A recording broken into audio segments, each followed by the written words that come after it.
નમસ્કાર વિદ્યાર્થી મિત્રો, ધોરણ 11 કોમર્સ વિષય નામાનું તત્વો, ચેપ્ટર નંબર 2 વ્યવહાર અને દિઅસર અને ખાતાના પ્રકાર.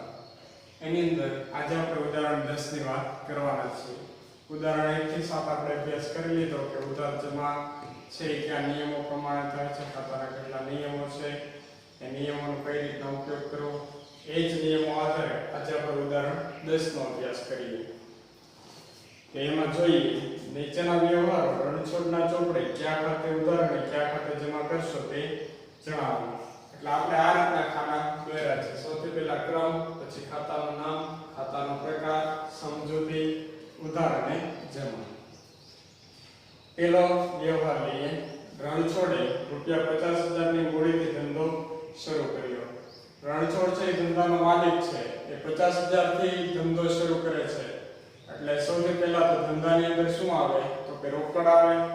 એટલે પહેલો વ્યવહાર એની અંદર રોકડ ખાતું.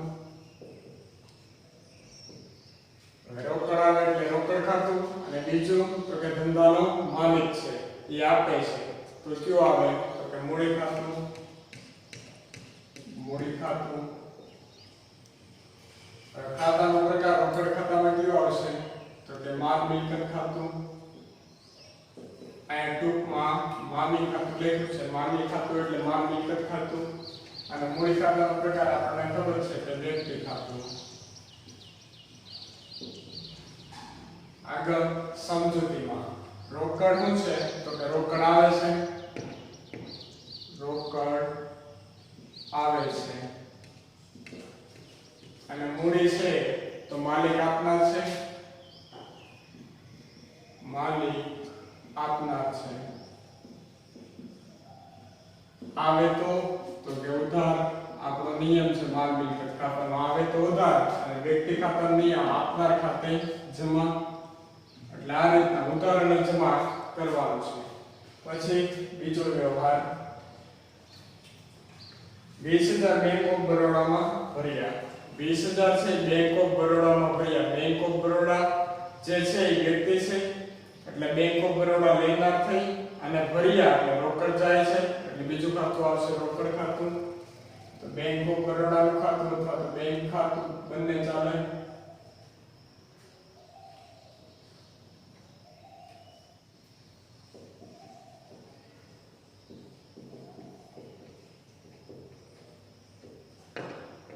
બેંક ઓફ બરોડાનું ખાતું અને બીજું રોકડ જાય છે એટલે રોકડ ખાતું.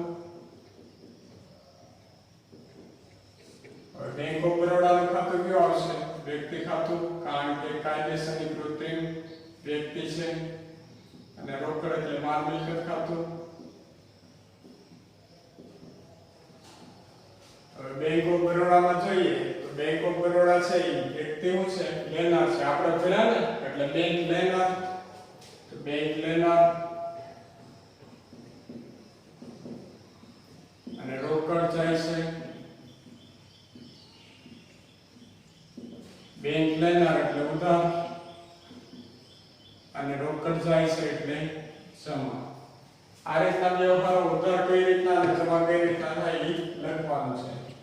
ત્રીજો વ્યવહાર 20,000 નો માલ રોકડેથી ખરીદ્યો.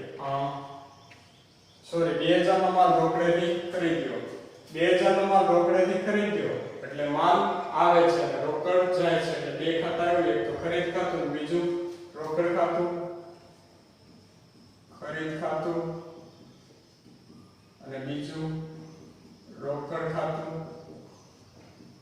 હવે ખરીદ ખાતું શેમાં આવે તો કે માલ મિલકતમાં.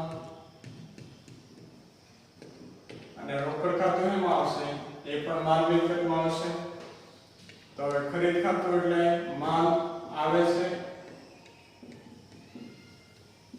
અને રોકડ જાય છે. બંનેનો માલ મિલકત ખાતાનો નિયમ રોકડ આવે તો અને માલ આવે તો ઉધાર ને રોકડ જાય તો જમા. આગળ 4 નંબર 6,000 નો માલ રાધાને વેચ્યો. 6,000 નો માલ છે રાધાને વેચ્યો. રાધા છે એ લેનાર છે અને માલ જાય છે એટલે વેચાણ ખાતું આવશે. આમાં ખાસ આપણને ખબર પડવી જોઈએ જમા છે કઈ રીતના. સાથે સાથે જે વ્યવહાર છે રોકડનો વ્યવહાર છે કે શાકનો વ્યવહાર છે એ પણ આપણને ખબર પડવી જોઈએ. બાકીના જે નિયમો આપણે આગળ ભણ્યા એ આગળના નિયમોના આધારે જ આ વ્યવહારનો ખ્યાલ આવશે. એટલે ચોથો વ્યવહાર 6000 નો માલ રાધાને વેચ્યો. રાધાને માલ વેચે એટલે રાધા લેનાર અને માલ જાય છે એટલે વેચાણ ખાતું, એટલે રાધાનું ખાતું અને વેચાણ ખાતું. હવે રાધા છે એ શું છે તો કે વ્યક્તિ છે એટલે વ્યક્તિ ખાતું અને વેચાણ ખાતું એટલે માલ મિલકત ખાતું. હવે રાધાનું ખાતું એ વ્યક્તિનું ખાતું તો વ્યક્તિ લેનાર છે એટલે લેનાર છે અને માલ મિલકતના વેચાણ એટલે માલ જાય છે. લેનારનું ખાતું શું કરાય ઉધાર અને માલ જાય છે એટલે જમા. 5 નંબર 1000 નો માલ રોકડેથી ખરીદ્યો. માલ છે કેવી રીતના ખરીદ્યો તો કે રોકડેથી ખરીદ્યો. હવે માલ રોકડેથી ખરીદ્યો તો રોકડ જાય અને માલ આવે એટલે ખરીદ્યો એટલે ખરીદ ખાતું અને રોકડ જાય છે એટલે રોકડ ખાતું. બંનેમાં શું આવશે તો કે માલ મિલકત ખાતું. કારણ કે ખરીદી માલમાં આવે અને રોકડ મિલકતમાં આવે એટલે માલ મિલકત. આમાં માલ આવે છે અને રોકડ ખાતુંમાં રોકડ જાય છે.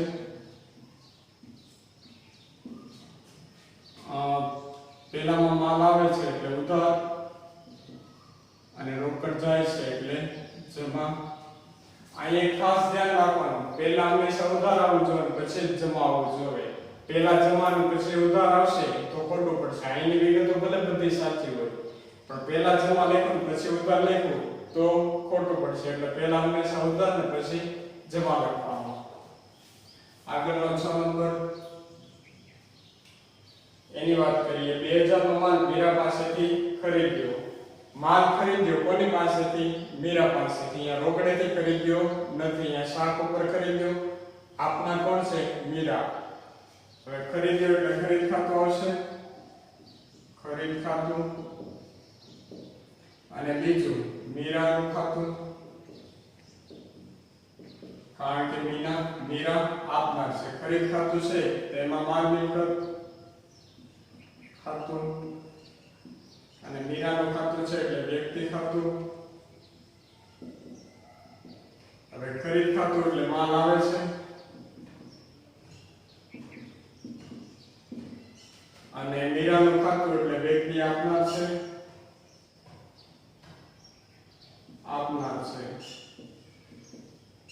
મીરા પાસેથી ખરીદ્યો એટલે મીરા આપનાર થઈ. માલ આવે તો ઉધાર અને આપનારનું ખાતું જમા. લેનાર હોય તો ઉધાર, આપનાર હોય તો જમા. 7 નંબર 1000 નું ફર્નિચર ખરીદ્યું. અહીંયા ખરીદ્યું છે પણ શું ખરીદ્યું? ફર્નિચર ખરીદ્યું. હવે આપણો એક નિયમ છે, માલ ખરીદો કા માલ વેચો તો ખરીદ અથવા તો વેચાણ ખાતું. મિલકત ખરીદો અથવા તો મિલકત વેચો તો મિલકતના નામનું ખાતું. અહીંયા શું આપણે ખરીદ્યું? મિલકત, એટલે મિલકતનું નામ આવશે. અને અહીંયા જે ખરીદ્યું છે કેવી રીતના ખરીદ્યું છે તો કે રોકડેથી ખરીદ્યું. એટલે એક ખાતું ફર્નિચરનું ખરીદ્યું એટલે ફર્નિચરનું ખાતું અને બીજું ખાતું આવશે રોકડ ખાતું.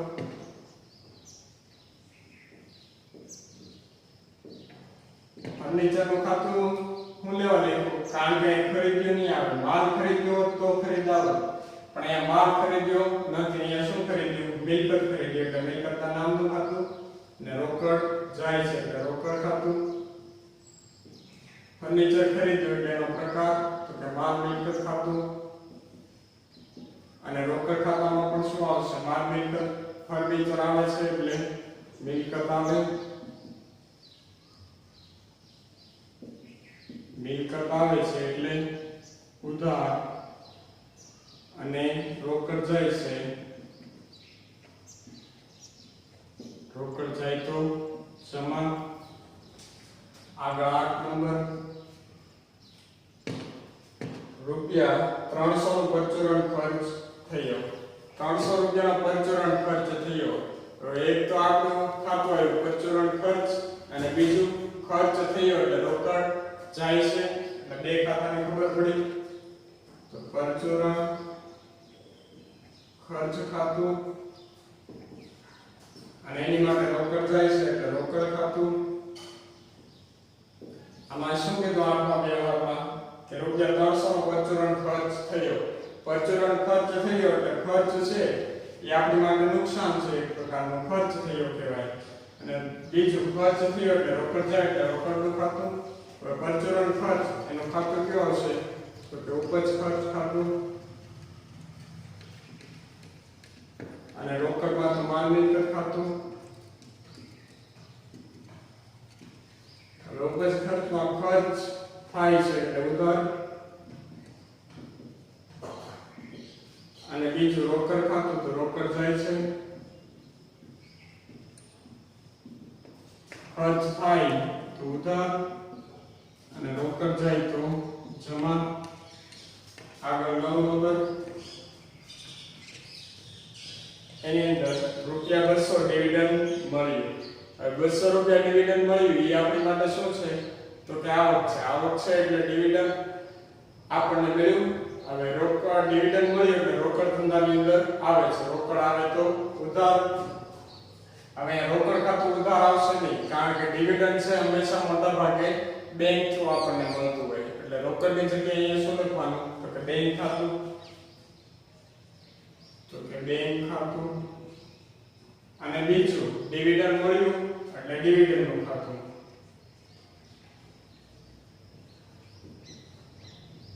એક તો બેંક ખાતું કારણ કે ડિવિડન્ડના પૈસા આપણને મળે છે બેંક થ્રુ મળે છે. અને ડિવિડન્ડ ખાતું કારણ કે ડિવિડન્ડના પૈસા મળે છે. બેંક ખાતું એટલે વ્યક્તિ ખાતું. અને ડિવિડન્ડ ખાતું એટલે તો ઉપજ ખર્ચ ખાતું કારણ કે આપણી માટે શું છે લાભ છે. વ્યક્તિ ખાતામાં શું આવશે બેંક છે એ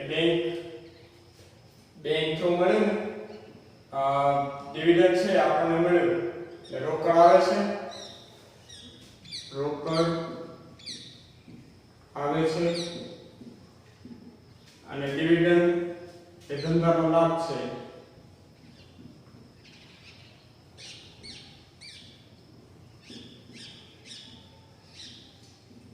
રોકડ આવે તો ઉધાર અને ખર્ચ હોય તો ઉધાર થાય અને ખર્ચ હોય તો ઉધાર થાય અને લાભ હોય તો જમા થાય એટલે જમા. આગળ 10 નંબરની વાત કરીએ. રૂપિયા 200 મજૂરી ચૂકવી. હવે મજૂરી છે એક પ્રકારનો ખર્ચ છે. મજૂરી ચૂકવી એટલે રોકડ જાય છે. રોકડ જાય તો જમા. એના ત્યાં મજૂરીના એટલે બે ખાતું મજૂરી અને રોકડ. મજૂરી ખાતું અને બીજું રોકડ ખાતું. મજૂરી છે એમાં શું આવશે તો કે ઉપજ ખર્ચ ખાતું. અને રોકડ છે એટલે માલ મિલકત ખાતું. મજૂરી છે એ ખર્ચ છે.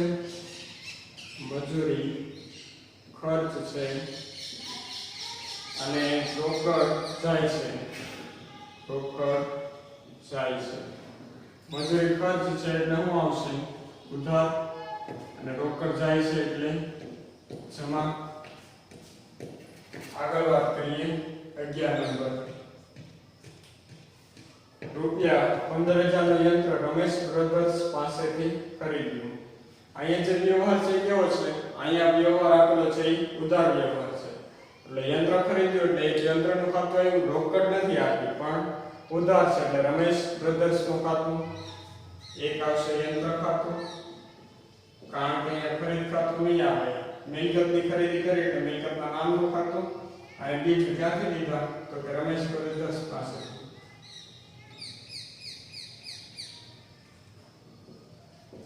અહીંયા જેમ કીધું રોકડેથી ખરીદી કરી તો રમેશ બ્રધર્સ ની જગ્યાએ રોકડ ખાતું આવે. પણ અહીંયા ઉધાર છે એટલે રમેશ બ્રધર્સ નું ખાતું. યંત્રમાં શું આવશે કે માલ મિલકત ખાતું અને રમેશ બ્રધર્સ માં વ્યક્તિ ખાતું. અહીંયા યંત્ર આવે છે એટલે ઉધાર, અને વ્યક્તિ આપનાર છે